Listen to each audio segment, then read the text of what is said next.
নমস্কার, আমি doctor Naren Pandey, allergy asthma সেন্টারের পক্ষ থেকে।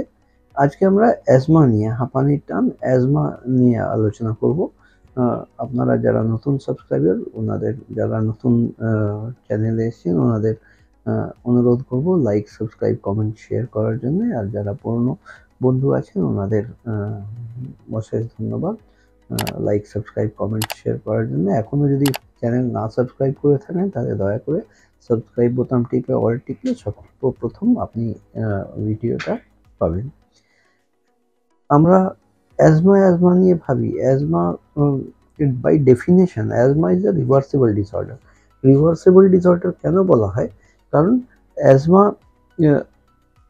তে যে দমের কষ্ট হয়, সেই দমের কষ্টকে মাপা যাবে কি করে? মাপা যাওয়ার জন্য প্রয়োজন হচ্ছে spirometry. Spirometry is the gold standard of testing for asthma, যেটাকে অন্য ভাষায় পালমোনারি ফাংশন টেস্টও বলা হয় বা লাং ফাংশন টেস্টও বলা হয়। তো লাং ফাংশন টেস্ট যখনই করা হবে, তখন lung function test with reversibility করা হয়। রিভার্সিবিলিটি মানে হলো একবার লাং ফাংশন টেস্ট ওই কম্পিউটার স্ক্রিনে একটা ফু দেওয়ার যন্ত্র মারফতে আপনারা ফু দেবেন, যেরকম বলা হবে। সেই ফু দেওয়ার পরে সেই একটা গ্রাফ তৈরি হয় ওখানে, এবং সেই গ্রাফের হিসাবেই বিচার করা যায় যে লাঙে কতটা অবস্ট্রাকশন বা রেস্ট্রিকশন রয়েছে। সেটা যখনই হয়ে যাবে, তারপরে আমরা ইনহেলারের পফ কিছুটা দিই পেশেন্টকে। সেই পেশেন্টকে ইনহেলারের পফ 4টে পফ দেওয়ার পরে 10 মিনিট পরে আবার সেম স্পাইরোমেট্রি টেস্ট করা হয়।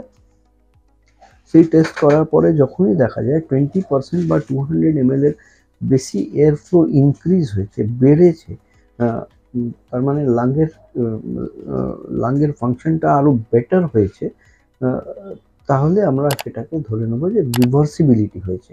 তার মানে যে কনস্ট্রিকশনটা ছিল, যে ধরে থাকা ব্যাপারটা ছিল ফুসফুসের মধ্যে, সেটা রিভার্স করেছে, মানে নর্মালের দিকে এসছে।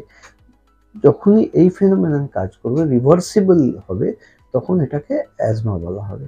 আর এই পরীক্ষা করার জন্য স্পাইরোমেট্রি বা লাং ফাংশন টেস্ট করা ইম্পর্টেন্ট। আর তার বেসিসেই আমরা কিন্তু বিচার করতে পারি যে লাংয়ের কোন ডিসঅর্ডারের জন্য, অবস্ট্রাকটিভ এয়ারওয়ে ডিজিজ কেন হচ্ছে বা কোন ক্যাটাগরিতে আছে, সেটা আমরা বিচার করতে পারি। অর্থাৎ এই লাং ফাংশন টেস্টের চার্জেস আমাদের এখানে বোধহয় 1200 টাকা তে রিভার্সিবিলিটি টেস্ট করা হয়। আপনাদের কারোর যদি এই পরিষেবার প্রয়োজন হয়, তাহলে নিচে দেওয়া অ্যাপয়েন্টমেন্ট নাম্বারে কল করে অ্যাপয়েন্টমেন্ট নিয়ে এসে স্পাইরোমেট্রি বা লাং ফাংশন টেস্ট বা পালমোনারি ফাংশন টেস্টের জন্য অ্যাপয়েন্টমেন্ট নিয়ে এসে করাতে পারেন। এটাই টেস্ট করতে প্রায় ওই আধ ঘন্টা মতন সময় লাগে, কিন্তু আগে থেকে অগ্রিম অ্যাপয়েন্টমেন্ট নিয়ে এসে করানোটাই প্রয়োজন। আমরা কলকাতাতে শিয়ালদা স্টেশনের পাশে মৌলালী মাজার এবং শিয়ালদা ইন্টালি সিনেমা হলের মাঝখানের বাড়ি, অ্যালার্জি অ্যাজমা সেন্টারে অবস্থিত। আপনারা নিচের নম্বরে দিয়ে অ্যাপয়েন্টমেন্ট নিয়ে এসে এই পরিষেবা নিতে পারেন। আমি doctor Naren Pandey, allergy asthma সেন্টারের পক্ষ থেকে আজকের মতন এখানেই শেষ করলাম। আপনারা সুস্থ থাকুন, ভালো থাকুন।